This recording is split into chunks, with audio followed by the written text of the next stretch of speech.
दोस्तों, आज के टाइम में सोशल मीडिया हमारी जिंदगी का अहम हिस्सा बन गया है। ज़्यादातर लोग अपने मनोरंजन के लिए इसका इस्तेमाल करते हैं और आज हम जिस कहानी के बारे में आपको बताने जा रहे हैं उसमें सोशल मीडिया के पागलपन या यूं कहें कि हद से ज़्यादा इसके इस्तेमाल ने किसी की जान ले ली। दिन था 19 जनवरी 2020। राजस्थान में आमेर से नैना मंगलानी नाम की लड़की अपने घर से स्कूटी पर निकलती है। ये लड़की अकेली नहीं थी, इसके पीछे इसका पति अयाज अंसारी भी मौजूद था। ये दोनों अपने इस घर से बाहर निकले थे और नैना मंगलानी अपने माता पिता को कहकर गई थी कि वो कहीं घूमने के लिए जा रहे हैं और शाम तक वापस आ जाएंगे। अब रात का वक्त हो गया था पर नैना मंगलानी घर नहीं लौटी। पर अयाज अंसारी घर लौट चुका था तो नैना मंगलानी कहाँ गई? वो अपने 2 महीने के बच्चे को अपने माता पिता के पास छोड़कर कहाँ गायब हो गई? यकीन मानिए, इसके पीछे एक बहुत ही भयंकर कहानी छुपी हुई है जिसको सुनने के बाद आप भी सोच में पड़ जाएंगे। कहानी शुरू करने से पहले अगर आप हमारे चैनल पर पहली बार आए हैं तो इसको जरूर सब्सक्राइब करें। नैना मंगलानी के घर ना लौटने पर अब उसके माता पिता को टेंशन होने लगी। वो शाम से ही उसका फोन ट्राई कर रहे थे पर उसका फोन बंद आ रहा था। अब वो उसके पति अयाज अंसारी को फोन करते हैं तो वह बताता है कि नैना मुझे घर पर छोड़कर वापस अपने घर के लिए निकल गई थी। अब वो कहाँ गई मुझे नहीं पता है। हो सकता है वो अपने किसी दोस्त के यहाँ चली गई हो। ये बात बोलकर अयाज अंसारी फोन काट देता है। आपकी जानकारी के लिए बता दें कि नैना कुछ दिन से अपने मायके में ही रह रही थी। अब नैना को घर से निकले हुए करीब 20 घंटे से ज्यादा का वक्त हो गया था। उसके माता पिता की परेशानी बढ़ती जा रही थी। अब वो पास के ही आमेर पुलिस स्टेशन जाते हैं और वहाँ नैना की गुमशुदगी की रिपोर्ट लिखवाते हैं। नैना मंगलानी का परिवार आमेर का एक जाना माना परिवार था तो तुरंत पुलिस एक्शन में आती है और जांच शुरू कर देती है।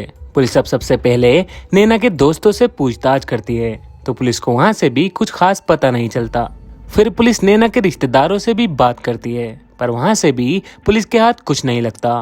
पुलिस ने नैना के माता पिता से पूछा कि आपको किसी पर शक है तो नैना के माता पिता ने उसके पति अयाज अंसारी का नाम लिया।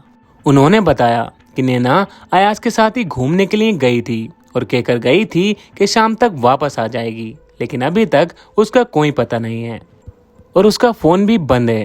अब पुलिस अयाज से पूछताछ करती है तो वह बताता है कि सुबह से रात 9 बजे तक वो दोनों साथ में ही थे। उसके बाद नैना ने मुझे घर पर छोड़ा और फिर वो अपने घर के लिए निकल गई। इसके बाद वो कहाँ गई मुझे नहीं पता। पुलिस के हाथ इस केस में अभी तक खाली थे। अब पुलिस नैना मंगलानी की कुंडली को खंगालना शुरू करती है तो पुलिस को पता चलता है कि नैना सोशल मीडिया पर बहुत एक्टिव रहती थी और वो रोज अपने फोटो सोशल मीडिया पर अपलोड किया करती थी। नैना के इन फोटोज को लोग काफी पसंद भी करते थे। नैना की सोशल मीडिया पर अच्छी खासी फैन फॉलोइंग थी। नैना ने अपने लिए एक स्कूटी भी खरीदी थी जिससे वो अपने दोस्तों से मिलने जाया करती थी और पार्टी वगैरह भी किया करती थी। अब पुलिस नैना के कॉल डिटेल्स निकलवाती है। इससे पहले कि पुलिस के हाथ में कॉल डिटेल्स आती तभी 21 जनवरी 2020 की सुबह पुलिस को एक खबर मिलती है। आमेर पुलिस के पास एक फोन आता है और वो बताता है कि दिल्ली जयपुर हाईवे के पास जो माता का मंदिर बना हुआ है उसके पीछे झाड़ियों में एक लड़की की लाश पड़ी हुई है। अब पुलिस मौके पर पहुंचती है तो वो लाश को देखती है।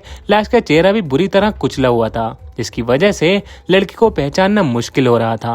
लाश के पास ही एक बड़ा सा पत्थर भी पड़ा था जिससे लड़की का चेहरा बिगाड़ा गया था। अब पुलिस लाश को कब्जे में लेकर पोस्टमार्टम के लिए भेज देती है और उस जगह की अच्छे से छानबीन करती है तो पुलिस को मंदिर के पास से ही एक स्कूटी भी मिल जाती है। पुलिस के पास एक दिन पहले ही नैना मंगलानी की गुमशुदगी की रिपोर्ट भी दर्ज हुई थी जिसमें नैना का हुलिया और स्कूटी के बारे में बताया गया था और ये सब लाश से मिल रहे थे, जिससे पुलिस समझ जाती है कि ये लाश किसी और की नहीं नैना मंगलानी की है। अब पुलिस नैना के घर वालों को हॉस्पिटल बुलाती है और वो लाश दिखाती है जिसे देखकर उनकी चीख निकल जाती है और वो उस लाश की पहचान अपनी बेटी नैना के रूप में करते हैं और कहते हैं कि ये सब उस अयाज अंसारी ने किया है। अब ये केस हाई प्रोफाइल केस बन चुका था। वहाँ की लोकल मीडिया भी इस केस को बहुत ज्यादा उठा रही थी और अब ये बात सोशल मीडिया पर भी फैल गई थी। अब पुलिस एक स्पेशल टीम तैयार करती है और इस केस की जांच शुरू करती है। अब पुलिस सबसे पहले अयाज अंसारी को उठाती है और उससे पूछताछ करती है तो वह फिर से वही बात दोहराता है जो उसने पहले बयान में बताई थी। पुलिस ने कोर्ट से अयाज अंसारी से सच उगलवाने के लिए 2 दिन का रिमांड मांगा तो कोर्ट ने भी 2 दिन का रिमांड दे दिया। अब पुलिस अयाज से कड़ाई से पूछताछ करती है तो इस बार पुलिस के आगे टूट जाता है और अपना जुर्म कबूल कर लेता है। अयाज ने जो कहानी पुलिस को बताई वो दिल दहला देने वाली थी।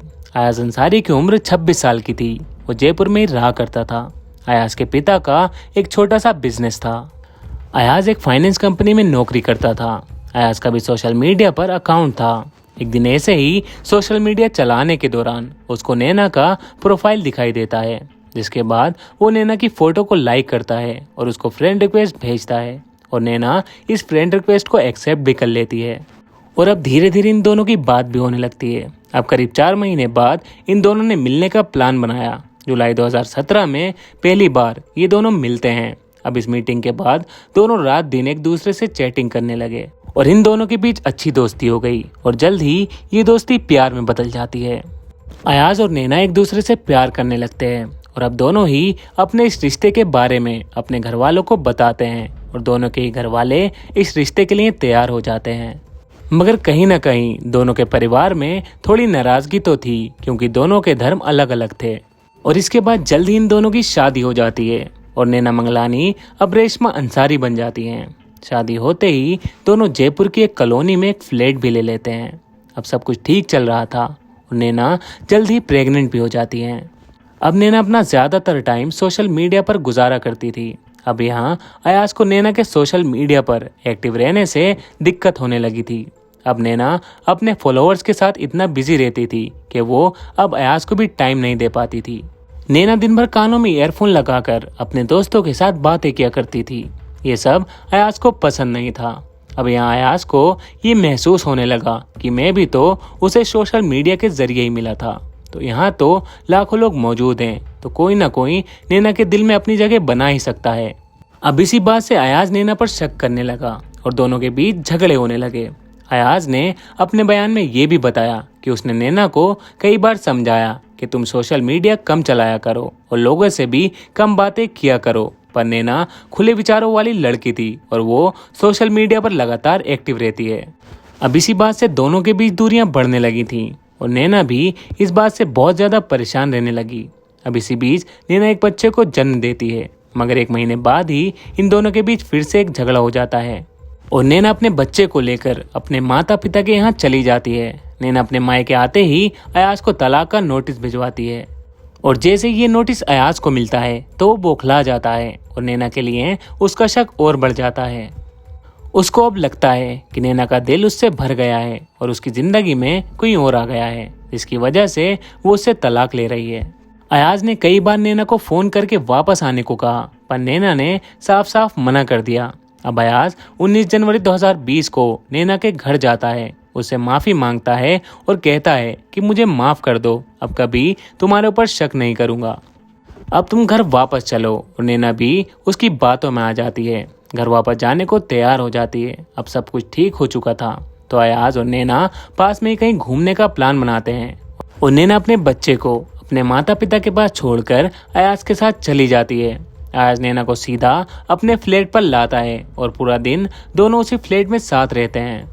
अब रात के करीब 9 बजे का टाइम हो गया था। नैना ने अयाज से कहा कि उसको घर छोड़ाओ, उसके माता पिता उसका इंतजार कर रहे होंगे। अयाज नैना को स्कूटी पर पीछे बिठाकर उसको छोड़ने के लिए ले जा रहा था। अभी दोनों दिल्ली जयपुर हाईवे पर चल रहे थे, तभी नैना अपने किसी दोस्त से फोन पर बात करने लगती है।